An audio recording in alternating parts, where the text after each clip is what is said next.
이러려고 열심히 살았나? 무라카미 하루키의 데뷔작 바람의 노래를 들어라에는 이런 장면이 나온다.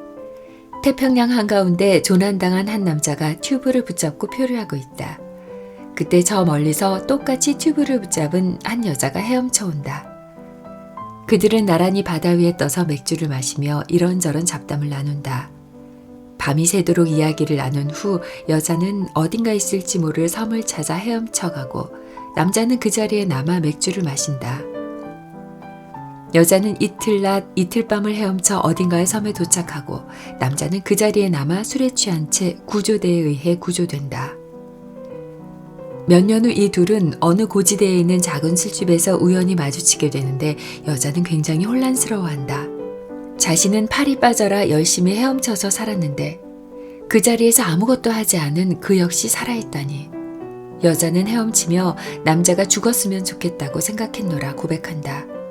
하지만 남자는 살았다. 열심히 헤엄친 그녀와 똑같이. 20대에 이 부분을 읽었을 때 무슨 개떡 같은 소리야 하고 생각했다. 그럼에도 나는 하루키의 소설을 무척이나 좋아했다. 뭔 소린지도 모르면서. 최근에 다시 읽었을 땐 조금 다른 느낌이었다. 하루키, 혹시 이런 걸 말하고 싶었던 거야? 우리는 어릴 때부터 정신교육을 받는다. 열심히 하지 않으면 안 돼. 노력하지 않으면 아무것도 얻을 수 없어. 노력하지 않고 얻은 성공은 비겁한 거야. 이런 교육 말이다. 우리는 이런 말들을 신앙처럼 품고 살아간다. 이 말들이 틀린 것은 아니지만 꼭 그렇지만도 않다는 걸 세상은 좀 살아보면 알게 된다. 아니 살면 살수록 아니라는 것을 더 크게 느낀다고나 할까? 그래서 혼란스러운 거다. 우리의 가치관이 흔들리니까. 열심히 하지 않고 별다른 노력하지 않아도 다 가진 사람들이 있다. 반면 누구보다 열심히 사는데 점점 빈곤해지는 사람도 있다. 수백 번의 오디션을 본 후에야 배우로 데뷔하는 사람이 있는가 하면 친구 오디션에 따라갔다가 쉽게 데뷔하는 사람도 있다. 멀리서 예를 들 것도 없다.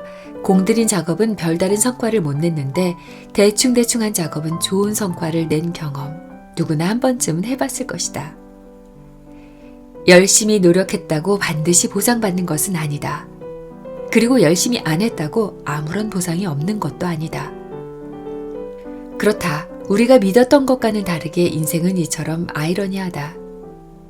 그래서 어쩌라는 건데 아무런 노력도 하지 않고 대충 살자고 말하고 싶은 거야? 열심히 노력해서 성공한 사람들의 성과를 다 부정하고 싶은 거야? 흑수저는 노력해도 안 되니까 금수저로 다시 태어나란 소리를 하고 싶은 거야? 도대체 뭔 소리를 하고 싶은 거야? 화가 나는 마음을 이해한다. 사실 나도 화가 난다. 이 스토리에 분노가 있는 사람들은 열심히 헤엄친 여자에 감정이입을 해서 그럴 것이다. 그리고 그런 사람들은 실제로 누구보다 열심히 노력하는 사람일 확률이 높다. 그러니 이런 이야기가 불편하다. 노력하지 않은 사람도 똑같이 구조됐으니 말이다. 난 노력해서 얻었는데 넌 노력도 안 하고 얻었다고? 인정할 수 없다. 하지만 그렇게 화만 낼 얘기는 아니다. 반대로 남자의 감정이입을 해보자. 아무것도 하지 않고 가만히 있었는데 구조가 됐으니 얼마나 좋은가. 열심히 노력하지 않아도 많은 것을 얻을 수 있다는 이야기. 열심히 노력하지 않아도 많은 것을 얻을 수 있다는 이야기다. 꽤 괜찮지 않은가? 그건 운이 좋아서 그런 거지 구조대가 안 올 수도 있었잖아. 라고 말하는 사람도 있겠지만 그건 여자도 마찬가지다. 근처에 섬이 없었을 수도 있다. 여자도 운이 좋았다. 결과적으로 여자도 남자도 똑같이 운이 좋았는데 여자는 그걸 눈치채지 못하고 혼란스러워한다. 자신이 얻은 것은 노력으로 받은 보상이라 생각하고 남자가 얻은 것은 부당하다고 생각하며 괴로워한다. 우리가 지금 괴로운 이유는 우리의 믿음, 즉 노력이 우리를 자주 배신하기 때문이다. 나는 죽어라 열심히 노력하는데 고작 이 정도고 누구는 아무런 노력을 안 하고도 많은 걸 가져서다. 분명 노력하지 않으면 아무것도 얻을 수 없다고 배웠는데 또 노력하면 다 이룰 수 있다고 배웠는데 이상하다. 뭔가 속은 것 같다. 잘못 살아온 것만 같다. 그렇다고 노력을 멈출 수도 없다. 노력하지 않으면 그나마 지금 정도도 유지하지 못할 것 같다. 어떻게 사는 게 맞는지 알 수 없어서 괴롭다. 왜 노력이 우리를 배신하는지, 그럼 이제 어떻게 살아야 하는지 물어도 난 답을 알지 못한다. 다만 괴로움을 줄이는 법은 안다. 분하지만 인정해버리는 것이다. 노력해도 안 되는 것이 있고 노력한 만큼 보상이 없을 수도, 노력한 것에 비해 큰 성과가 있을 수도 있다라는 사실을 인정하면 괴로움에서 조금 벗어날 수 있다. 내가 이만큼 노력했으니 반드시 이만큼의 보상이 있어야 한다는 생각이 괴로움의 시작이다. 보상은 언제나 노력한 양과 동일하게 주어지지 않는다. 노력한 것보다 작게 혹은 더 크게 주어진다. 어쩌면 아예 보상이 없을 수도 있다. 안타깝지만 사실이다. 노력한 것에 비해 큰 성과를 얻은 사람이 주변에 있다면 비난하지 말고 그 성과를 인정해주자. 그것은 나 역시 노력에 비해 큰 성과를 얻을 수도, 노력하지 않았는데 좋은 일이 생길 수도 있다는 이야기니까.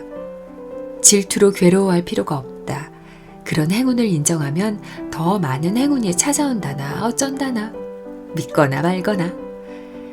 이처럼 노력은 항상 우리를 배신하기 때문에 노력하면 할수록 자꾸 억울하다고 느낄 수밖에 없다. 소설 속 여자처럼 말이다. 하루키는 억울해하는 우리의 마음을 이상한 방식으로 위로한다. 원래 인생은 공평하지 않아. 노력으로 다 된다는 말도 거짓말이지. 알겠어? 내 노력이 부족한 탓이 아니라는 이야기야. 여기엔 어떠한 해답도 없지만 그걸로 충분하다. 나에겐 엄청난 위로가 된다. 이러니 하루키를 좋아할 수밖에. 열심히 살면 지는 거다. 부러우면 지는 거다 라는 말이 한때 유행이었다. 부럽다라는 감정은 자연스럽게 나는 왜 없을까? 안 될까? 라는 한숨으로 이어지고 그 숨을 다 뱉을 때쯤 우리는 묘한 패배감을 느끼게 된다. 나는 못 가졌으니 진 거야. 맞다. 부러우면 지는 거다. 그래서 부러워하면 안 된다. 졌다는 느낌처럼 참담한 기분은 없으니 부러워하지 않으면 패배도 없다. 그러고 보면 우리 사회는 확실히 경쟁 사회다. 이렇게 기어이 승자와 패자를 정해야만 마음이 편한 세상이다. 이런 세상에서 살다 보니 어쩔 수 없이 우리는 매번 진다. 응? 혹시 나만 지는 건가? 나는 이긴 적이 없다. 매일 무언가를 이루어냈다는 사람들의 이야기가 쏟아져 나오는 세상에서 나는 상대적인 패배감을 느끼곤 한다. 열심히 살아왔고 지금도 열심히 살고 있는데 좀처럼 상황은 나아지지 않고 오히려 더 빈곤해지는 느낌. 열심히 살았는데 겨우 이 정도야? 억울했다. 차라리 열심히 살지 않았더라면 덜 억울했을 텐데. 계속 지는 느낌이다. 그런데 난 누구에게 지고 있는 걸까? 고민하는 내게 누군가 이런 말을 했다. 정신 차려. 이 각박한 세상 속에서 열심히 살면 지는 거다? 됐고 열심히 사니까 그 정도라도 사는 거야. 아, 이런 고마운 사람 맞는 말이다. 나처럼 백도 없고 능력도 없는 놈이 그나마 이 정도라도 사는 건 열심히 살았기 때문일지도 모른다.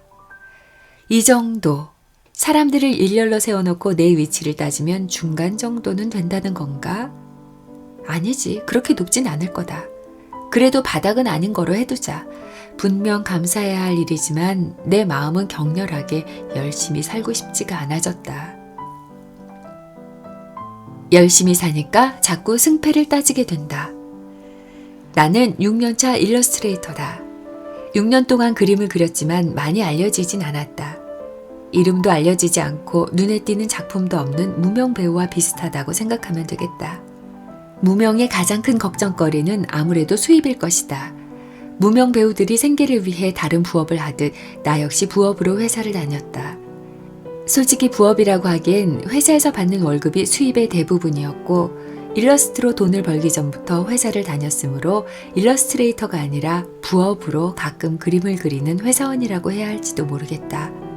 분명한 건 둘 중 어느 하나만으론 생활이 힘들었다는 거다. 그래서 열심히 회사를 다니고 열심히 그림을 그렸다. 긴 백수 시절에서 막 탈출한 시점이었던 터라 일을 해서 돈을 벌 수 있다는 사실만으로도 감사했다. 하나도 아니고 두 가지 일을 할 수 있다니. 야호, 신난다. 그렇게 열심히 몇 년이 흘렀다. 나는 여전히 투잡을 하고 있었고 조금씩 지치기 시작했다. 나는 왜 남들처럼 한 가지 일만으론 먹고 살 수 없는 거지? 먼저 그림 그리는 일이 싫어졌다. 돈도 안 되는 일. 그림은 내게 그런 일이 되어버렸다. 누가 돈을 주지 않으면 그림을 그리지 않았고 가끔 그림 의뢰가 들어오지만 그마저도 귀찮게 느껴졌다. 회사 일도 마찬가지였다. 회사가 내 시간을 빼앗아 간다고 생각했다. 빼앗기는 시간에 비해 월급이 부족한 것 같았다. 따지고 보면 내가 그림을 싫어하게 된 것도 다 회사 때문이었다. 이건 아닌데. 뭔가 잘못되고 있는 기분이 들었다. 초심은 온데간데 없이 사라지고 나는 불평불만이 가득한 사람이 되어 있었다. 몸에 독이 잔뜩 쌓인 걸까? 분명 형편이 더 나아졌음에도 불구하고 나는 좀처럼 만족하지 못했다. 그랬다. 나는 패배감을 느끼고 있었다. 열심히 달리는데 좋은 성적을 거두지 못하는 경쟁에서 진 패배자라고 느끼고 있었다. 지는 기분은 더럽다. 지는 게 싫어서 열심히 살지 않기로 했다. 그렇게 마음먹은 후 가장 먼저 한 일은 회사를 그만두는 일이었다. 굳이 회사를 그만둘 필요가 있었을까 싶지만 아무래도 회사에 다니면 내 의지와는 상관없이 열심히 살게 될 테니까. 아침 일찍 일어나 만원 전철에 몸을 구겨넣고 1시간 넘게 달려 회사에 도착하는 것만으로도 엄청 열심히 사는 것처럼 느껴졌다. 그래서 그만뒀다. 회사가 너무 싫어졌다거나 그림을 너무 그리고 싶어서 퇴사한 것은 아니다. 초심을 찾으려는 건 더더욱 아니다. 그냥 한 번쯤은 승패에 상관없이 살아보고 싶었다. 나를 짓누르는 여러 문제로부터 잠깐이나마 멀어지고 싶었달까? 요즘은 오후가 다 돼서야 일어난다. 대충 늦은 점심을 차려 먹고 빈둥빈둥 논다. 맥주를 마시거나 책을 읽거나 가끔 아이디어를 끄적인다. 그러다 보면 금세 저녁이 되고 밥을 먹고 잠을 잔다. 이렇게 게으르게 살아도 되나 싶을 정도의 삶이 이어지고 있다. 나도 모르는 사이 어떤 경주에 참가했었는데 지금은 그 경주를 기권한 기분이다. 경주에 참여하지 않으니 당연히 승패도 패배도 없다. 그런데 궁금한 건 그 경주가 무엇이었는지 도무지 알 수 없다는 것이다. 그 경주의 타이틀은 무엇이었을까? 누가 돈 더 많이 버나 대회? 누가 먼저 내 집 장만하나 대회? 누가 먼저 성공하나 대회? 도무지 모르겠다. 아무튼 나는 정체를 알 수 없는 경주에서 좋은 성적을 내려고 무진장 애를 쓰며 열심히 했던 모양이다. 그만두길 잘했다. 지금의 나는 성적을 낼 필요가 없다. 이제 나는 경주 바깥의 사람이니까. 사람들도 그걸 눈치챘는지 그다지 내 성적표를 궁금해하지 않는다. 나는 더 이상 그들의 경쟁자가 아닌 것이다. 응? 이거 좋은 거 맞지? 좋거나 말거나 이렇게 사는 사람 하나 정도는 있어도 괜찮지 않나 싶다.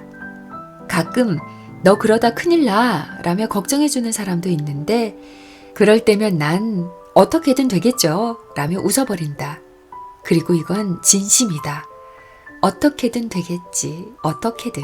케이세라 세라. 많이 먹었다 아이가. 문득 나이를 많이 먹었다고 느끼는 순간들이 있다. 최근에 기억에 남는 건 성시경 사건이다. 버스를 타고 집으로 가던 중이었다. 차 창밖 야경은 아름다웠고 기사님이 틀어놓은 라디오에선 성시경의 노래가 흘러나왔다. 분위기에 취했던 탓일까? 무방비 상태에서 노래를 듣고 있다가 나도 모르게 목소리 좋다 라고 생각해버린 것이다. 올 것이 왔구나. 성시경의 목소리를 감미롭다고 생각하다니. 내가? 나 남잔데? 미쳤어 정말. 성시경의 노래를 그렇게 많이 들었어도 단 한 번도 좋다고 생각한 적 없던 내가 나이가 들면 여성 호르몬이 많아진다더니 이건 내가 아니고 호르몬이 좋아하는 거다. 그날 나는 여성 호르몬에 지지 않기 위해 액션 영화를 시청했다. 요즘은 내 나이가 적지 않음을 상대의 반응을 통해 느낀다. 가끔 그림 의뢰 때문에 출판사 편집자들과 미팅을 할 때가 있는데 신나게 수다를 떨다 보면 어김없이 이런 질문이 날아온다. 저 죄송한데 나이가 어떻게 되세요? 나이를 물어보는 게 딱히 신뢰가 된다고 생각하지 않고 오히려 물어보는 게 자연스럽다고 생각하면서도 잠시 머뭇거리게 된다. 잊고 있던 나이가 생각나서다. 내가 몇 살이더라? 뭐? 벌써 그렇게 많이 먹었어? 이런 창피하다. 말하기 싫다. 간신히 부끄러운 두 자리 숫자를 말하면 어김없이 이런 대답이 돌아온다. 전혀 그렇게 안 보여요. 완전 동안이시네요. 위로다. 출판사 편집자들은 이렇게 마음이 착하다. 고맙지만 실제 동안인지 아닌지 중요한 건 그게 아니다. 내 나이가 그렇게 안 보여요. 에서 그렇게인 사실은 변하지 않으니까 말이다. 그런데 나는 왜 내 나이가 창피할까? 누구나 나이를 먹고 늙어가는 건데 그런 것들이 창피하고 부끄러울 이유가 아니라는 걸 알면서도 왜 이런 마음이 드는 걸까? 아마도 그 마음의 바탕에는 이 나이 먹도록 이라는 정서가 깔린 것 같다. 이 나이 먹도록 이룬 것도 없고 가진 것도 없고 젊을 때 했던 실수를 계속 반복하고 후회하고 방황하는 나라서 나이 먹은 걸 자신 있게 말하지 못하고 부끄러워하는 게 아닐까? 사람마다 각자의 속도가 있다고 말하고 다녔는데 정작 나는 이 나이 먹도록 이라는 생각을 하고 있었다니 나도 모르는 사이에 조바심을 내고 있었나 보다. 나이를 먹을수록 누군가 쫓아오는 것 같은 기분이 드는 건 나뿐인가? 나이로 인한 조급함을 줄이기 위해 나이를 줄이기로 했다. 주민등록상의 실제 나이를 줄일 수는 없으니 스스로 어리다고 생각하기로 한 것이다. 지금의 내 나이를 생각하면 한 푼이라도 더 벌어야지 뭐 이런 쓸데없는 걸 쓰고 있어. 아직도 청춘인 줄 알아? 라는 생각이 떠나질 않기 때문이다. 어른들이 내가 10년만 젊었어도 라는 말을 하는 건 다 그런 이유다. 도전해보고 싶은 일이 있는데 나이가 들어서 못한다는 말은 얼마나 슬픈가. 나는 주로 인터넷을 통해 그림을 알리고 글도 쓰고 일도 주고받으니 인터넷의 가면 뒤에 숨어 나이를 줄일 수 있을 것 같았다. 악플을 달거나 사기를 치지 않는다면 가면도 꽤 유용한 도구가 된다.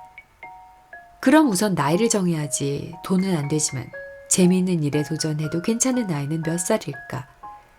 마음 같아선 20대로 해버리고 싶지만 그건 너무 염치가 없고. 그래, 32살이 좋겠다. 진짜 그 나이로 돌아간다면 무엇이든 다 할 수 있을 것만 같다. 그때는 왜 그걸 몰랐을까?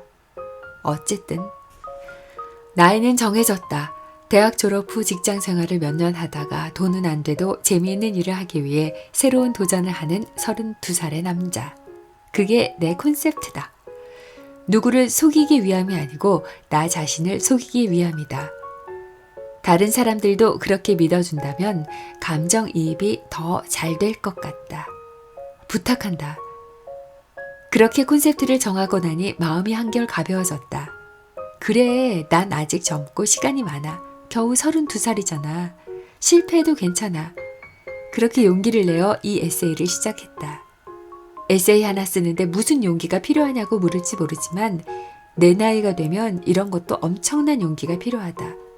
해야 할 이유는 한 가지인데 하지 말아야 할 이유는 이렇게 머릿속을 꽉 채우니 말이다. 우리의 영혼은 늙어가는 육체에 갇혀있다. 내 영혼이 아무리 자유롭다고 한들 나이 먹는 것으로부터 완전히 자유로울 수 없다. 그래서 가끔은 나이를 잊어버리는 것이 좋다. 특히 하고 싶은 일이 있을 때는 말이다. 나이가 들어 좋은 점도 있다.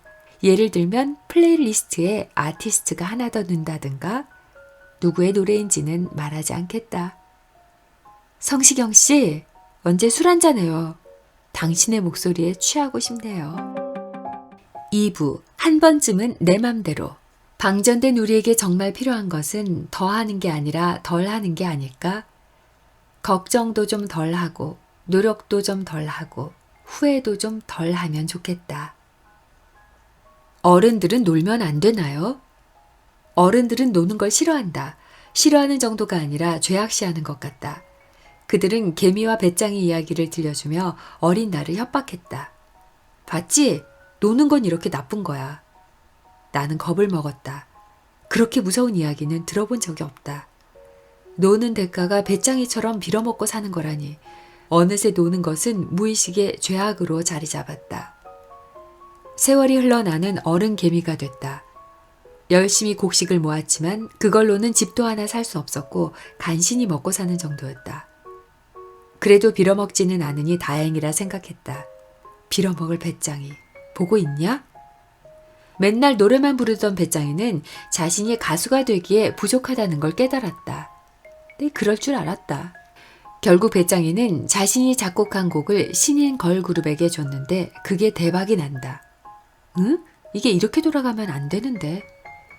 배짱이는 유명 작곡가가 됐다. 용감한 배짱이라는 예명으로.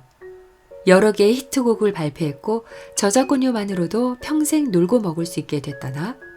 얼마 전엔 부모님께 집을 사들였다는 인터뷰 기사도 봤다. 고 녀석 효잘세. 요즘 친구 일개미들과 만나면 술잔을 기울이며 이런 이야기를 나눈다. 작곡을 배웠어야 해, 작곡을. 어릴 땐 어른들이 못 놀게 해서 못 놀았지만 어른이 되면 조금은 선택권이 있을 줄 알았다. 놀고 싶으면 놀 수 있는 어른이니까. 그러나 어른이 되고 보니 어째 더 못 노는 것 같다. 누가 못 놀게 하는 것도 아닌데 못 논다. 이젠 어른이 된 내가 나 자신을 못 놀게 한다. 확실히 어른들은 노는 걸 싫어한다. 아니다. 사실은 어른들도 놀고 싶다. 너무 놀고 싶다. 김대리도 이 차장도 최 부장도 놀고 싶다. 그런데 못 논다. 돈을 벌어야 하니까. 부양할 가족이 있으니까. 노후를 준비해야 하니까. 놀지 못하는 이유는 이렇게 차고 넘치지만 놀아야 할 이유는 어디에도 없다. 어른들은 적당한 명분이 없으면 하고 싶어도 안 한다. 아니 못한다. 어른이란 참 솔직하지 못하다. 나라고 다르지 않다. 나 역시 놀고 싶었지만 놀아야 할 명분을 찾지 못해 계속 일개미로 살았다. 그러다 명분을 하나 찾았는데 그건 일하지 않아도 될 만큼의 돈이 있다면 이었다. 그렇다. 그만큼의 돈을 벌면 마음껏 놀아도 된다. 열심히 일한다. 부지런히 저축한다. 그리고 많은 시간이 흘러 깨닫는다. 티끌은 모아도 티끌이구나. 나는 결국 놀지는 못하겠구나. 노인이 돼서 일하지 못하게 됐을 때야 놀겠구나. 종로에 있는 탑골공원에 앉아 비둘기 밥이나 주면서. 아, 재미있겠다. 늙어서 놀면 무슨 소용인가. 나는 지금 놀고 싶은데 내가 처음에 찾은 명분은 나에겐 너무 어려운 숙제였다. 미션 임파서블. 다른 명분이 필요했다. 사회생활을 하다 보면 좋은 걸 배우게 된다. 명분은 나중에 만들어도 된다는 것 말이다. 명분이 없어도 원하면 일을 꾸민다. 윗사람끼리 만나 술을 마시고 사우나도 같이 가고 뭐 그렇게 말을 맞춰놓고 남들 보기에 괜찮은 명분을 만들어서 내세운다. 이런 이유로 이 회사에 일을 맡기기로 했습니다. 명분이 확실하니 다들 불만 없죠? 참 좋은 걸 배웠다.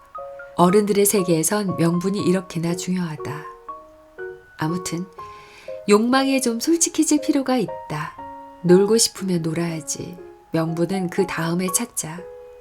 그렇게 놀면서 찾은 두 번째 명분은 바로 올바른 방향을 찾기 위한 잠깐의 방황이었다. 명분이 좋다. 그래, 이 정도면 다른 사람들 보기에도 설득력이 있다. 누구나 한 번쯤은 내가 어디로 가고 있는지를 고민하니까. 어쩌면 지금 내 방황의 이유는 모두 놀기 위한 명분에 불과할지도 모른다. 나는 그냥 놀고 싶은 거다. 참 대책 없는 어른이다. 여기서 잠깐 우리 엄마에겐 비밀이다. 내가 놀고 싶어서 회사를 그만둔 걸 엄마는 모른다. 그냥 회사 사정도 어려워지고 그림 의뢰가 많아져서 그만둔 줄 알고 있다. 사실을 알면 분명 등짝 스매싱이 날아올 게 뻔하다. 대체 언제 철들래? 얼른 취직 자리 알아봐. 나는 일개미에서 배짱이가 됐다. 매일매일 노래를 부르며 산다. 사실 나는 언제나 배짱이가 되고 싶었다. 겁에 질려 개미가 된 것일 뿐. 이젠 겁내지 않는다. 아니 조금은 겁이 난다. 그래도 배짱이가 좋다. 추운 겨울이 오면 어떡하냐고? 그때가 되면 작곡이라도 해볼까 싶다. 아니면 에세이라도 하나 써볼까? 제목은 하마터면 개미처럼 살 뻔했다가 좋겠다. 혹시 아나? 베스트셀러라도 돼서 놀고 먹을 수 있을지. 내가 책을 낸다고? 그런 일이 있을 리가 없잖아. 그냥 놀고 싶은 주제. 배짱이답게 맥주나 마시자. 3부. 먹고 사는 게 뭐라고. 마음껏 꿈을 펼치는 게 가능한 세상이 됐으면 좋겠다. 진심이다. 그리고 무엇보다 특별한 꿈이 없어도 행복하게 살 수 있는 세상을 꿈꿔본다. 꿈 같은 소리하고 앉아있네. 성공한 연예인들의 에피소드를 듣다 보면 공통점이 하나 있다. 그들의 부모는 모두 자식이 연예인이 되는 걸 격렬하게 반대했다는 것이다. 이런 이야기가 워낙 많아서 누구의 부모가 그랬다고 콕 집어 말할 것도 없다. 저 사람은 가수가 안 됐으면 어쩔 뻔해나 싶은 뛰어난 재능을 가진 가수의 부모도 반대를 했단다. 뭐 호적을 파버리느니 마느니 난리였다지. 연예인으로 성공한 자식을 보며 부모들은 지금 어떤 생각을 할까 궁금해진다. 아마 이런 생각을 하지 않을까? 휴, 그때 우리 애가 내 말을 안 들어서 정말 다행이야. 연예인에 국한된 이야기가 아니다. 대한민국에서 꿈을 꾸려거든 먼저 용기와 반항심을 갖춰야 한다. 제일 먼저 부모의 말부터 거슬러야 하니까. 불효자가 되지 않고서는 자신의 꿈을 시도조차 할 수 없다. 꿈을 꾸면 이런 불호령이 떨어진다. 쓸데없는 짓 하지 말고 공부나 해. 공부 빼고는 다 쓸데없는 짓이다. 이런 분위기 속에서 아이들이 꿈을 꿀 수 있을까?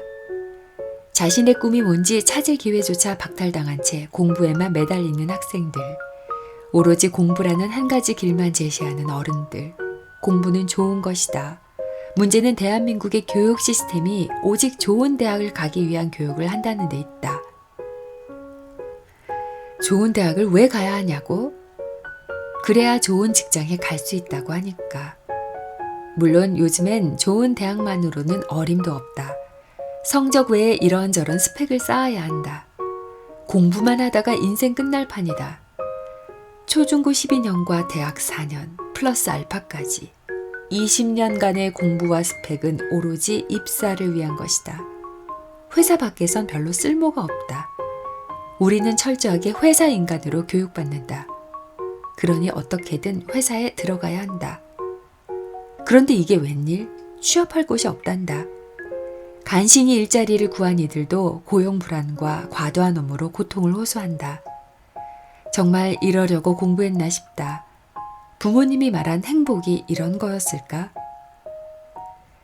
청년 실업 문제가 심각해지자 여기저기서 책임을 묻고 있다. 잘 알려진 대로 이건 누구 하나의 책임이 아니다. 정부, 교육, 기업, 부모, 사회에 공동으로 책임이 있다. 당사자인 개인에게도 책임이 있다. 너무 어른들 말을 잘 들은 죄, 용기 내서 반항하지 못한 죄, 자신의 인생을 남에게 맡겨버린 죄. 시대가 변했는데 여전히 교육은 변화를 따라가지 못하고 낡은 가치관을 강조한다. 낡은 가치관을 강요한다. 꿈이 아닌 성공을 가르치는 교육 말이다. 그런데 요즘 갑자기 태도를 싹 바꿔 젊은이들에게 꿈을 꾸라고 말한다. 마음껏 꿈을 펼치라고. 마치 한 가지 길밖에 없다는 듯 대기업과 공무원 시험에 매달리지 말고 자신의 꿈을 향해 나아가라고. 맞는 소리임에도 이 말이 공허하게 들리는 이유는 우리 사회가 꿈을 꾸고 이루는 것이 어려운 정답 사회이기 때문이다. 우리 사회는 정답이 정해져 있다. 그 길로 안 가면 손가락질 받는다. 애초에 꿈을 꾸지 못하게 한 것도, 꿈을 꾸며 조금만 다른 길로 가려 하면 온갖 태클을 거는 것도 어른들이었다. 전반적인 사회 분위기가 그랬다. 이런 분위기에서 꿈을 꾸라니요. 꿈꾸지 말라고 할 때는 언제고 이제 와서 왜 꿈이 없냐니요. 그런 이유로 꿈을 가지라고 말하는 것이 조심스럽다. 대한민국에서 꿈을 꾼다는 게 어떤 것인지 알기 때문에. 꿈을 가지라는 것이 도전 정신이라는 이름의 또 다른 스펙을 강요하는 건 아닐지 염려스럽다. 그래서 함부로 그 말을 못하겠다.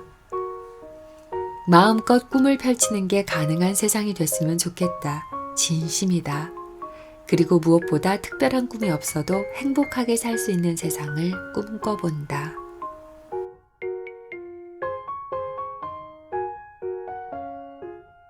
앞으로 뭐 해 먹고 살지? 우리도 외국 가서 식당이나 할까? 하와이에서 김밥 말아 팔면 대박 날 것 같지 않아? 나만 이런 이야기를 들어본 게 아닐 것이다. 요새 주변에서 심심치 않게 이런 이야기를 듣게 되는데 이게 다 윤식당 때문이다. 이 정도면 재미를 넘어 대한민국 국민들의 마음에 불을 지른 게 아닐까 생각될 정도다. 윤식당은 한국인들에게 새로운 로망을 안겨주었다. 경쟁이 치열한 한국을 떠나 여유로운 외국에 나가서 장사하는 로망 말이다. 어떻게 사는 것이 행복한 삶일까 하는 고민과 함께. 사실 자신의 가게를 열고 싶다는 국민적 열망은 이전부터 있었다. 회사에 다닐 때였다. 회사 남자 동료들은 모이기만 하면 앞으로 뭘 해 먹고 살까 하는 문제를 고민했다. 그리고 그 중심엔 언제나 자영업이 있었다. 요즘 카페는 너무 많아. 당구장도 은근 괜찮다던데. 제주도에서 게스트하우스는 어때? 요즘은 핫도그가 뜬대요. 에이, 프랜차이즈는 본사만 돈 버는 거라 별로. 그래도 프랜차이즈가 안전하지 않나? 그렇게 각자 생각해뒀던 아이템과 정보들을 하나씩 꺼내놓고는 계산기를 두드려가며 신중하게 분석하고 그 가능성을 타진해보곤 했다. 결론은 늘 가게를 차릴 돈이 없다는 거였지만. 뿐만 아니라 과장 조금 못해 내가 아는 모든 여자가 카페를 하는 게 꿈이라는 이야기를 들었을 때는 정말 충격이었다. 뭐지? 대한민국에 무슨 일이 벌어지고 있는 거지? 이 정도면 장사의 민족이라고 불러도 될 정도가 아닌가? 언제부터 한국인들에게 장사의 DNA가 심어진 걸까? 딱히 내 가게를 열고 싶다는 열망이 없던 나는 주변에 이런 열망들을 들을 때마다 찬물을 끼얹기 바빴다. 장사가 그렇게 쉬운 게 아니야. 열의 9은 1년 안에 망한다던데? 일과 일상이 분리되지 않아서 마음 편히 쉴 수도 없고 매상 걱정에 잠도 못 이룬대. 진상 손님 몇 명 겪어보면 내가 이러려고 장사했나 싶을걸? 등등. 얄미운 이야기들로 그들의 의지를 꺾어보려고 했다. 그렇게 딴지를 걸다가 어느 순간부턴 그런 부정적인 이야기를 하지 말아야겠다고 생각했다. 그들이 자신만의 가게를 열망하는 것은 불만족스러운 현재와 불안한 미래에 대한 한숨 내지는 고민일 뿐 장사하는 것이 정말 일생일대의 꿈도 로망도 아님을 알았기 때문이다.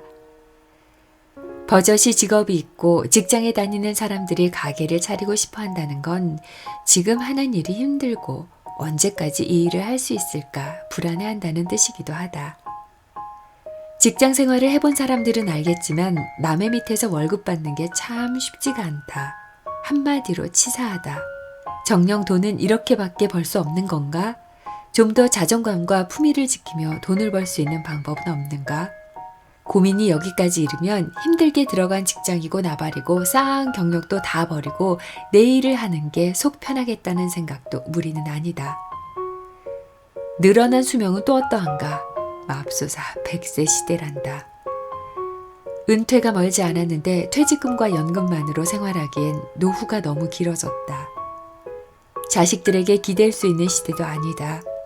젊을 때 돈을 왕창 벌어놓거나 늙어서도 돈을 계속 벌어야 한다는 이야기니 지속 가능한 다른 맞벌이를 고민할 수밖에. 그래서 시간만 나면 나는 뭐 하며 먹고 살까 궁리를 한다. 평생 직장, 평생 직업이 사라진 시대가 왔다. 한 가지 일만으론 긴 시간을 살아내기 힘들다. 새로운 직업을 미리 고민하지 않을 수 없는 시대다. 그래서일까? 요즘 한국은 아이부터 어른까지 전 국민이 진로 탐색을 하고 있는 것 같다. 그런데 신기한 건 이 모든 고민이 깔때기처럼 장사라는 한 가지 답으로 수렴된다는 점이다. 아마도 장사 외엔 딱히 떠오르는 대안이 없기 때문일 것이다. 나만 해도 지금 이 일을 하지 않으면 뭘 해야 할지 잘 떠오르지 않는다. 미국에 있는 식당 수보다 한국의 식당 수가 훨씬 많다는 이야기를 들었다. 한국은 은퇴 후에 자영업 말고는 별 대안이 없는 사회다. 우리는 대학 입시와 취직이라는 한 가지 길로 내몰렸다가 또다시 자영업이라는 한 가지 길로 내몰리고 있는지도 모른다. 큰일이다. 전 국민이 장사를 할 수도 없는 노릇이고 대책이 필요하다.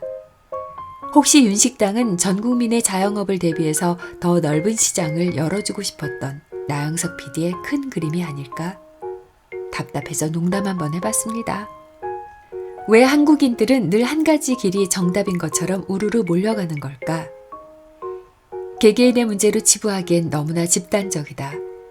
한때 은퇴한 중년들이 모두 치킨집을 열었다는 우스갯소리는 그냥 나온 것이 아니다. 한국 사회는 다양성이 결여된 정답 사회다. 100세 시대면 은퇴 후에도 30년에서 40년 정도의 시간이 있다는 이야기다. 물론 체력이 젊을 때 같진 않겠지만 새로운 것을 배우고 익혀 장인의 경지에 이르기에도 충분한 시간이 아닌가? 사진을 배워 사진작가가 될 수도 있고 평소 즐겨 마시던 와인을 공부해 소믈리에가 될 수도 있고 소설을 써서 소설가가 될 수도 있지 않을까? 창업 아이템에 관해 고민 말고 이런 고민거리는 왜 들을 수 없는 걸까? 다 늙어서 그런 걸 어떻게 하냐고, 한국에서 그게 가능하냐고 묻고 싶어진다면 우리는 이미 정답 사회에 완전히 적응한 셈이다.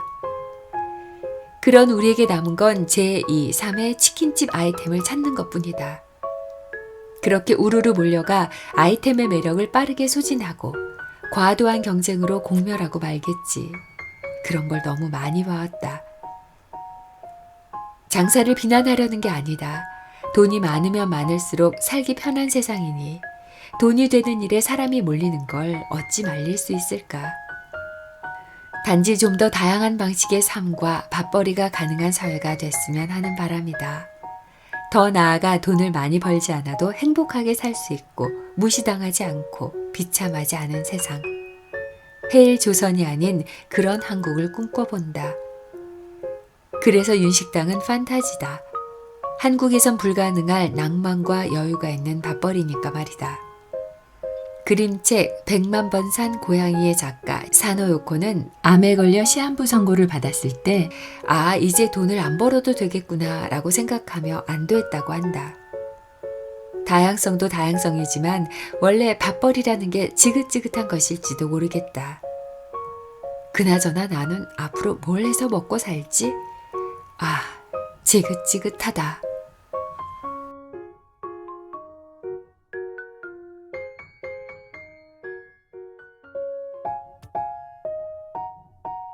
사부, 하마터면 불행할 뻔했다. 꿈꾸던 대로 되지 못했다고 인생이 끝나는 것은 아니다. 우리는 우리에게 주어진 이 삶을 끌어안고 계속 살아가야 한다. 그러니까 이건 관점의 차이다. 느려도 괜찮아. 식당에 가서 음식을 시켰는데 30분이 지나도록 음식이 나오지 않는다. 만약 그런 일이 일어난다면 어떤 기분이 들까? 주문이 안 들어간 건 아닌가? 하고 불안해하고 음식이 왜 이렇게 늦냐고 항의도 해보고 죄송하다며 조금만 더 기다려달라는 사과를 들었지만 이미 기분은 상했고 우리 음식이 나왔나? 계속 힐끔거리게 되고 혹시 나보다 늦게 온 사람이 먼저 음식을 받을까 감시하고 이렇게 기다렸는데 맘만 없어봐라 하고 마음속으로 협박도 하고 막상 음식이 나와도 기다린 시간이 억울해 맛이 그저 그런 것 같고 겨우 이런 음식 때문에 내 소중한 시간을 버렸나 하는 생각에 다시 화가 난다. 아무튼 그런 일이 일어난다면 분명 마음속에선 온갖 감정이 소용돌이칠 것이다. 기다리는 건 그다지 즐거운 일이 아니다. 그런데 그런 기다림이 아무렇지 않은 가게가 있다. 안국동에 즐겨 찾던 막걸리집이 있었는데 거기가 그런 가게였다. 주인 혼자서 음식도 만들고 서빙도 하는 작은 가게였다. 그 가게 메뉴판 맨 앞엔 대충 이런 글이 적혀 있었다. 제가 좀 느립니다. 음식이 나올 때까지 오래 기다리셔야 합니다. 죄송합니다. 음식을 오래 기다리는 것이 싫은 사람이야 그 글을 읽고 바로 나가겠지만 대부분은 단번에 한없이 마음이 너그러워져 흔쾌히 기다리는 것을 택한다. 원래 느리다는데 어쩌겠는가. 음식이 나오기까진 대충 20분에서 30분 정도가 걸리는데 기다리는 동안 먼저 나온 막걸리를 훌짝거리며 대화를 나누다 보면 생각보다 안주가 빨리 나오는 기분이다. 음식 맛은 어찌나 좋은지. 이 정도면 1시간도 기다릴 수 있겠다는 생각마저 드는 이상한 가게였다. 앞서 이야기했던 기다림과 사뭇 다른 여유로운 마음으로 기다릴 수 있었던 이유는 바로 메뉴판에 적힌 한 줄의 글 때문이었다고 확신한다. 처음부터 느리다고 인정하는 것이 사람들의 마음을 초조함에서 여유로움으로 바꿔놓았다. 평소에 빨리빨리 바쁘게 정신없이 살아도 모두의 마음속엔 여유로움과 너그러움이 숨어있다. 그것을 메뉴의 문장에 꺼내준 것이다. 나만 뒤처지고 있는 건 아닐까? 누구나 한 번쯤은 이런 생각을 한다. 아니, 솔직히 너무 자주 한다. 남들은 모두 자리를 잡고 무언가를 찾고 이루고 앞으로 달려가는 것 같은데 나만 제자리인 것 같아 우리는 자주 불안하다. 뒤처지는 것, 그것도 내가 전문이다. 나는 사수를 해서 대학에 갔고 휴학도 했고 25살에 군대에 갔고 30이 넘은 늦은 나이에 대학을 졸업해선 3년간 백수로 지냈다. 이것만 봐도 나는 또래보다 6년에서 7년 정도 뒤처졌다. 나는 20대를 시작하면서부터 계속 뒤처진 채로 살고 있다. 어쩌면 태어나면서부터 뒤처졌는지도 모르겠다. 누가 그러지 않았나? 돈 많은 부모에게서 태어나는 것도 실력이라고. 그래도 다행스러운 건 내가 조금씩 앞으로 나아가고 있다는 점이다. 더 많은 돈을 벌고 성공으로 가는 것만이 앞으로 나아가는 것은 아니다. 나는 내가 가고자 하는 쪽으로 조금씩 나아가고 있다. 형편도 아주 조금씩 나아지고 있다. 때로는 그 변화가 너무 미비해서 내 욕심만큼 나아가지 못하는 것처럼 보이지만 분명 나는 나아가고 있다. 그러니까 나는 느린 사람이다. 내가 원래 좀 느려. 나는 예전부터 그 사실을 스스로 인정해버렸다. 그리고 주변 사람들에게도 숨기지 않고 말하고 다녔다. 신기한 건 주변 사람들이 이래라 저래라 잔소리하거나 한심해하지 않고 내 느린 속도를 인정해 주었다는 사실이다. 심지어 나를 부러워하는 사람들도 종종 있었다. 그런 반응을 보면서 나 역시 뒤처지고 있다는 불안함보다는 천천히 간다는 여유로움이 생겼다. 단골 막걸리집에서 주인장의 느린 손을 탓하지 않고 기다리는 시간을 즐겼던 것처럼. 나는 농담으로 남들보다 7년이 뒤처지고 있으니 남들보다 7년 정도 더 살면 되지 않느냐고 말한다. 아니면 또래들보다 7년 젊게 살고 있다고 생각해버린다. 나는 느린 만큼 젊게 산다. 느린 게 꼭 나쁜 것만은 아니다. 남들과 꼭 속도를 맞춰 살아야 하는 걸까?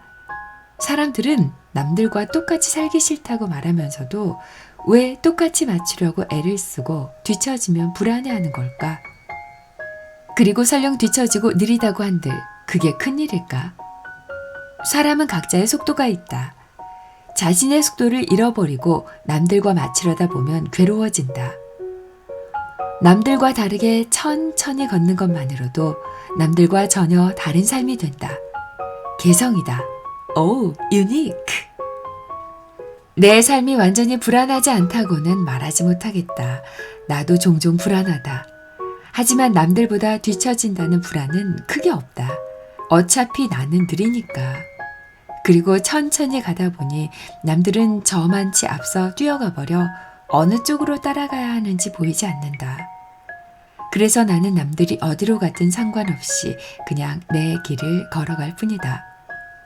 같은 방향으로 가지 않으니 앞서가네 뒤처지네 하는 비교 자체가 무의미하게 되어버렸다. 혹시 지금 뒤처지고 있는 건 아닐까 불안하다면 아마도 뒤처진 게 맞을 거다. 하지만 뒤쫓을 필요는 없다. 자신만의 속도와 길을 찾는 게 더 중요하다.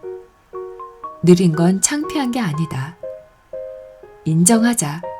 우린 뒤처졌다. 그래서 뭐 어쩌라고. 이런 뻔뻔함이 너무 좋다. 이왕 늦은 거 천천히 가면 어떨까? 인생도 더 길어졌는데 빨리 가서 뭐 하려고 그러나. 나 혼자 느릿느릿 가려니 외로워서 그런다. 같이 천천히 가자. 만약 모두가 합심해서 뛰지 않는다면 이 지긋지긋한 경쟁 사회도 달라질지 모른다. 정말이라니까.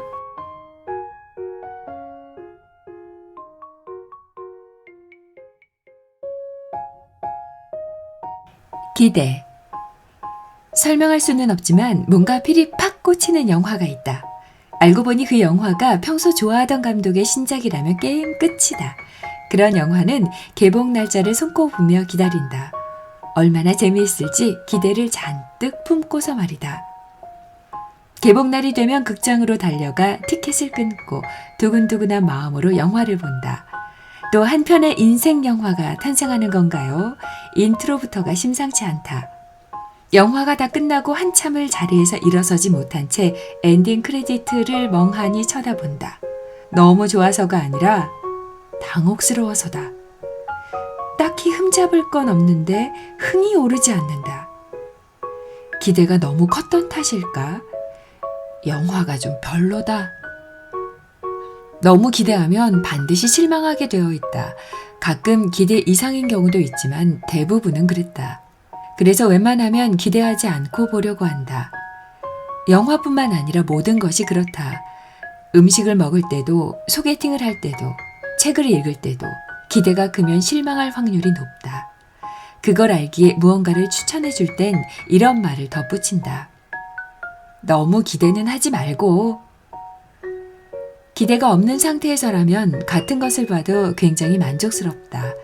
갑자기 낡고 낡은 그 이야기가 떠오른다. 잔에 반 정도 채워진 물을 보고 어떤 이는 에게 반밖에 안 남았네? 라고 생각하고 어떤 이는 우와 반이나 채워져 있네? 라고 생각한다는 이야기. 그 사람이 무엇을 기대했는지에 따라 같은 것도 다르게 보인다. 어떤 일이나 대상이 원하는 대로 되기를 바라고 기다림. 기대란 그런 마음이다. 이미 원하고 바라는 것이 있으니 기대를 한다는 건 기준이 생긴다는 것과도 같다. 자신이 설정한 기준에 미치느냐 못 미치느냐에 따라 기대 이상과 기대 이하가 판가름 난다. 반대로 기대가 없다는 것은 설정해 놓은 기준이 없다는 것이다. 기대가 없다는 것은 바라는 게 없다는 것. 바라는 게 없으니 마음이 너그러워진다. 조금만 좋아도 크게 만족한다. 기대하지 않으면 좋은 일이 생길 확률이 높다. 실제로 좋은 일이 생기는 건 아니지만 기대가 없기에 작은 것에도 즐거워하고 만족한다. 같은 상황도 다르게 느끼게 되는 것이다. 만약 인생도 기대 없이 살아갈 수만 있다면 좋은 일들로 가득하지 않을까? 뜻밖의 즐거움과 행운이 가득한 선물처럼 느껴질지도 모른다. 하지만 그러기가 쉽지 않다. 무려 내 인생이니까. 나는 참 기대가 컸던 모양이다. 도대체 얼마나 대단한 인생을 바랐기에 이처럼 만족하지 못하는 걸까? 생각해보니 좀 과하다 싶을 정도로 바라긴 했다. 기대가 크니 기준이 높고 그러다 보니 내 인생 전체가 기대에 못 미쳐서 미쳐버릴 것 같은 기분으로 살았다. 반이나 채워진 인생을 반밖에 없는 인생으로 여기며 불만족 속에서 살아온 것이다. 나는 욕심을 버리라는 말을 싫어했다. 욕심을 버려야 현재에 만족할 수 있다는 이야기를 들을 때마다 굉장히 불쾌했다. 그 이야기는 자신의 처지를 그냥 받아들이라는 것과 같은 이야기 아닌가? 노예로 태어났으면 그냥 노예에 만족하라는 말처럼 들려 괜히 붕괴하곤 했다. 뭔가 운명론적이야. 나는 그렇게 무력하게 살진 않겠어. 현실은 내가 만들어가는 거지 정해진 게 아니야. 항상 이상을 높게 잡고 거기에 이르도록 노력하는 게 올바른 태도라 생각했다. 싸우자, 운명아. 운명은 정해져 있지 않다. 꿈을 꾸고 더 나아가길 바라는 것은 여전히 좋은 태도다. 그 생각에는 변함이 없다. 하지만 이제는 욕심을 버리라는 말의 뜻을 조금은 알 것 같다. 세네카는 이렇게 말한다. 인생이란 순응하면 등에 업혀가고 반항하면 질질 끌려간다고. 뭐야? 그러니까 인생이란 어찌할 수 없으니까 그냥 받아들이란 이야기야? 그렇게 생각할 수도 있다. 나도 처음엔 그렇게 읽었으니까. 그러나 이건 태도의 문제가 아닐까? 운명을 그저 받아들이라는 말이 아니라 인생을 어떤 태도로 살아갈 것인가 하는 문제 말이다. 똑같은 길을 가도 누군가는 편안하게 가고 누군가는 끌려간다. 즉, 같은 인생도 대하는 태도에 따라 다르게 느껴질 거라는 가르침이다. 업혀간다와 끌려간다의 차이는 반밖에와 반이나의 차이처럼 현상에 있는 것이 아니라 마음에 달려있다. 내가 얼마만큼의 기대를 가지고 있느냐에 달려있다. 기대가 크면 클수록 인생은 이거밖에 안 되는 인생, 내가 원하는 것과는 다르게 끌려가는 인생이 되는 것이다. 욕심을 버리라는 이야기는 꿈을 꾸지 말라는 이야기가 아니라 꿈을 꾸고 이루려고 하되 큰 기대는 하지 말라는 이야기가 아닐까? 반드시 이뤄야 한다고 초조하게 생각할 것이 아니라 큰 기대하지 말고 가벼운 마음으로 꿈을 향해 노력하는 삶 말이다. 기대 없이 인생을 산다는 건 어쩌면 불가능할지도 모른다. 더 나은 삶을 바라는 것부터가 기대한다는 이야기니까. 그럴 땐 이렇게 말해주자. 너무 기대는 하지 말고. 마음에 욕심이 일어날 때마다 이 말을 주문처럼 외워볼 생각이다. 그래, 너무 기대는 하지 말자. 이 정도는 돼야 한다는 기준을 만들지 말자. 어떤 기준 없이, 특별히 바라는 것 없이 즐겁게 살아봐야지. 그러다 보면 이런 생각이 들지 않을까? 의외로 괜찮네, 내 인생. 에필로그, 삶이 힘들게만 느껴질 때. 가죽공예를 몇 개월 배운 적이 있다. 처음에는 가죽으로 무언가를 만드는 과정이 신기해서 마냥 재밌었는데 시간이 지나 과정에 익숙해지자 귀찮은 점이 한둘이 아니었다. 본드칠 너무 싫다. 이거 봐, 손에 막 묻잖아. 기름에 바르는 거 너무 귀찮아. 이거 미싱으로 박으면 1분도 안 걸릴 텐데 지금 몇 시간째 손바느질이냐? 이 시간 이 돈을 들여서 이걸 만드느니 차라리 사는 게 낫겠어. 사는 게 훨씬 경제적이야. 귀찮은 과정들을 뿅 건너뛰고 짠 하고 바로 결과물이 나오면 좋으련만 그런 일은 일어나지 않았다. 그렇게 점점 흥미를 잃어가다 가죽공예를 그만두었다. 얼마 전 친구와 가죽공예 이야기를 하다가 내가 느낀 불만들을 이야기했더니 이런 대답이 돌아왔다. 무슨 바보 같은 소리야. 그게 진짜 재미있는 건데. 그의 말은 이랬다. 돈을 주고 사면 간편하지만 직접 만드는 이유는 결과물뿐 아니라 과정을 즐기려고 하는 거라고. 귀찮을 수도 있는 과정에 집중하며 잡생각 없이 온전히 몰입하는 시간. 답답할 정도로 느리지만 결국은 끝을 맺는 희열이 진정한 재미라는 말이었다. 결과물을 만들어내는 것만이 목적이 아니라 과정 자체가 목적이라는 이야기를 듣고 나는 무언가로 머리를 맞은 것 같았다. 이렇게 가까운 데서 현자를 만날 줄이야. 그랬다. 나는 과정을 즐기지 못했다. 나도 몰입하는 시간을 참 좋아하는데, 내 손으로 무언가를 만드는 걸 참 좋아하는데 왜 그런 걸 하나도 즐기지 못했을까? 솔직히 나는 과정보다는 결과에만 관심이 있었다. 얼마나 빨리, 편하게, 싸게 원하는 결과물을 만드느냐와 같은 경제적 관점으로만 바라봤으니 당연히 과정이 재미있을 리 없었다. 단순히 가죽공예만의 문제가 아니었다. 나는 인생도 그렇게 살지 않았던가. 나는 항상 다른 이들의 결과물을 부러워했다. 이렇게나 멋진 그림을 그리다니. 어떻게 이런 완벽한 소설을 쓸 수 있지? 저 사람이 가진 명성이 부러워. 나도 저렇게 돼야지. 나도 저 정도는 할 수 있어. 그렇게 동경하는 사람들을 흉내내 여러 시도를 해봤지만 오래 가지 못했다. 당연했다. 그들이 몇 년, 길게는 몇십 년 걸려 만들어낸 결과를 바로 얻으려 했으니 잘 될 리가 없었다. 마음은 항상 조급했고 빨리 결과가 나오지 않으니 난 재능이 없나 봐 라는 생각으로 쉽게 포기하기 일쑤였다. 무언가를 하면서 결과를 전혀 기대하지 않는다는 것은 어쩌면 불가능할지도 모른다. 그러나 나는 결과에만 관심이 있었고 과정은 그 결과를 얻기 위해 견뎌야 하는 인내의 시간 정도로 생각했다. 과정 그 자체로도 충분히 재미있을 수 있다는 사실을 망각한 채 말이다. 그러니 쉽게 지칠 수밖에. 재미없는 걸 계속할 수 있는 사람은 드물다. 내가 부러워했던 사람들은 과정 자체를 즐기는 사람들이 아니었을까?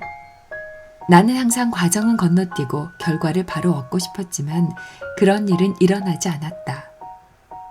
과정 없인 결과도 없다. 그리고 결과만을 바라보고 달려가면 과정이 괴롭고 힘들다. 꼭 좋은 결과가 온다는 보장도 없고. 똑같은 일을 해도 어떤 사람은 힘들다고 생각하고 어떤 사람은 재미있다고 생각한다. 취향이나 성격의 차이일 수도 있지만 그 사람이 그 일을 대하는 태도 때문일 수도 있다는 생각이 든다. 열심히 하겠습니다.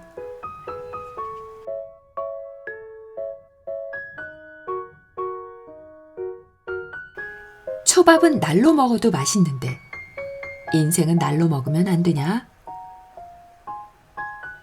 우리는 이 말을 입에 달고 산다. 그런데 이 열심히라는 말에는 싫은 걸 참고 해낸다는 뜻이 내포되어 있다. 즐겁지가 않다. 그래서 열심히 살면 힘들다. 그건 견디는 삶이니까. 같은 일도 이왕이면 열심히보다는 재밌게가 낫지 않을까? 생각을 바꾸는 것만으로도 삶이 달라질 거라고 말하면 너무 설득력이 떨어지려나? 흔하고 오글거려서 별로 좋아하지 않는 말이 있는데 결국 내가 이렇게 쓰게 될 줄은 몰랐다. 천재는 노력하는 자를 이길 수 없고 노력하는 자는 즐기는 자를 이길 수 없다. 이 명언은 다 좋은데 이게 문제다. 꼭 누굴 이기고 싶어서 즐기는 건 아니다. 그냥 재미있게 살고 싶은 거다. 누굴 이기는 게 목적이 되는 순간 절대로 즐길 수 없을걸. 아무튼 이제 열심히 사는 인생은 끝이다. 견디는 삶은 충분히 살았다. 지금부터의 삶은 결과를 위해 견디는 삶이어서는 안 된다. 과정 자체가 즐거움이다. 그래서 인생이 재미있다. 앞으로는 그렇게 생각하기로 했다. 뿅 하고 건너뛰고 싶은 시간이 아닌 즐거운 시간을 보내야지. 어느덧 잊고 있던 재미가 살아난다. 이게 이렇게 재미있는 거였나? 빨리 완성하고 싶은 조급함은 어느새 사라지고 귀찮기만 했던 바느질이 좀 더 길게 계속되길 바라는 지금의 나. 아직 아무것도 완성한 것은 없지만 이것만은 분명하다. 나는 지금 제대로 즐기고 있다. 휴, 하마터면 열심히 살 뻔했다.